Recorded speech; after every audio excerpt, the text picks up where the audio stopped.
Sunscreen. It is a hot topic in the natural world. We know that the conventional ones are bad for you. Some of the green ones aren't much better. So what are we left to do? Make our own? Avoid it altogether? Let's talk about it. This episode is sponsored by Little Leaves Clothing Company, your trusted source for sun protective clothing for kids.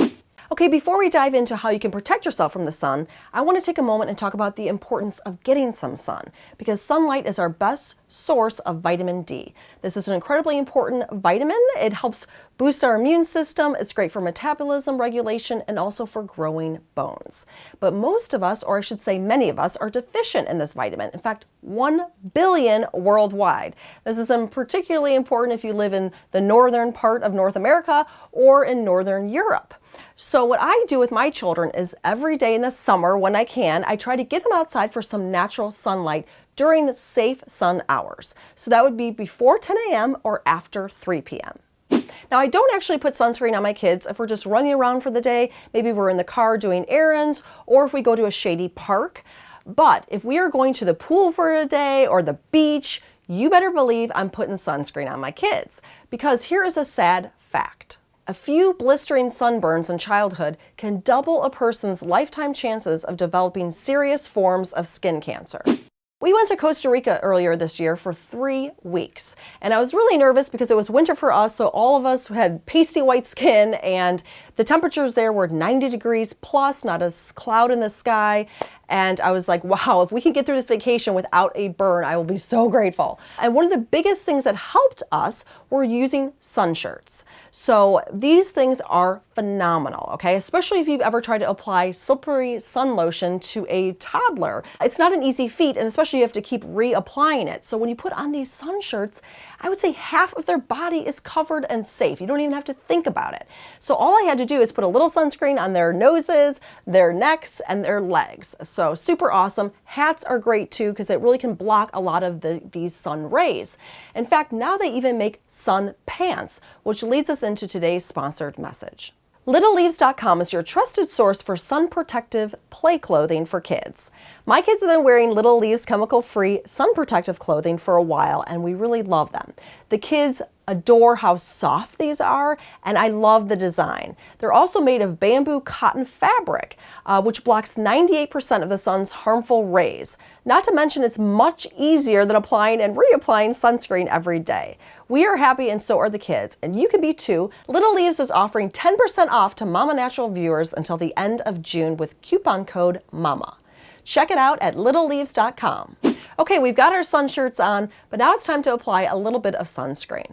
Well, unfortunately, most conventional sunscreens include some nasty chemicals. The big one is oxybenzone. This one is ranked 8 by the Environmental Working Group in terms of toxicity. 10 is the worst, okay? So it's a pretty nasty chemical. What it does is it gets absorbed into the skin and it affects the body. It acts like an estrogen, and in studies it alters sperm production. So we obviously want to avoid that. Here are some other nasty chemicals we want to avoid. An alternative to sunscreen is sunblock. Now, by definition, sunblock literally rests upon the skin. It blocks the sun's rays and diverts them elsewhere. But as a result, you can generally see sunblock. You know those iconic those lifeguards with the white noses? Or you can see a lot of crunchy mamas on the beach and their kids look like they have clown makeup on. That's sunblock. So manufacturers will use 2 minerals, either zinc oxide or titanium dioxide, or a combination of them both. You really want to find the ones that use zinc oxide because that covers the full spectrum of UV rays. Now, believe it or not, there's even some controversy around dorky sunblock.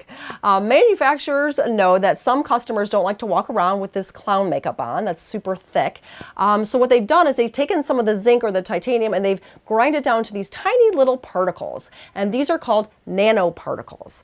Now, some people don't like this. They want to avoid this because they feel like the smaller those particles are, the more apt they are to go into the actual bloodstream, into the body, and affect things negatively. So they want bigger particles. And in fact, some sunscreen manufacturers will advertise their sunblock as non-nano to assure the customers that, hey, you know what, we didn't grind them down into these tiny little particles. Okay, let's talk about some brands to try. I'm going to go with the good, better, and best approach here. So a good brand to use would be Kiss My Face. Now, I put this out there as an option because this really appeals to people that don't like that thick, pasty white stuff, okay? This is actually a sunscreen, and it's ranked 2 to 3, depending on which variety you get of what they make, by the EWG. Great option. We've used it before. Very happy with it. A better option would be a non-nano particle sunblock. Two brands that I like are Raw Elements. I love it because it was actually developed by a former lifeguard. I feel like it goes on well. I don't think it's too thick and pasty. I also like the fact that they have tinted sunblocks, so I can actually use it on my face and I don't look weird or ghostly.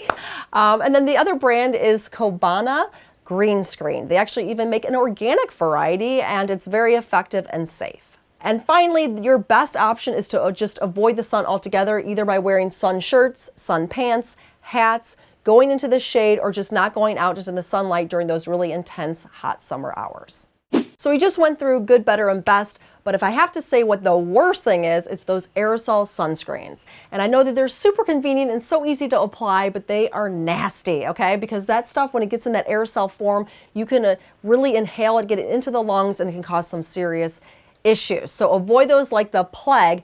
Having said that, I have to just say, anything, even those aerosol sunscreens, is better than a burn. That's just my opinion. So if I'm in a crunch and I'm someplace and I don't have any sunscreen or sunblock with me, I will just use whatever's available because I would rather have that than a burn on my child. Some of you might want to make your own. I know a lot of DIYers who love to make their own sunscreen. You can order zinc oxide and other ingredients on Amazon.com. For me, I'd rather just buy it from a professional who has a huge manufacturing plant that can make it safely and in the right ratios.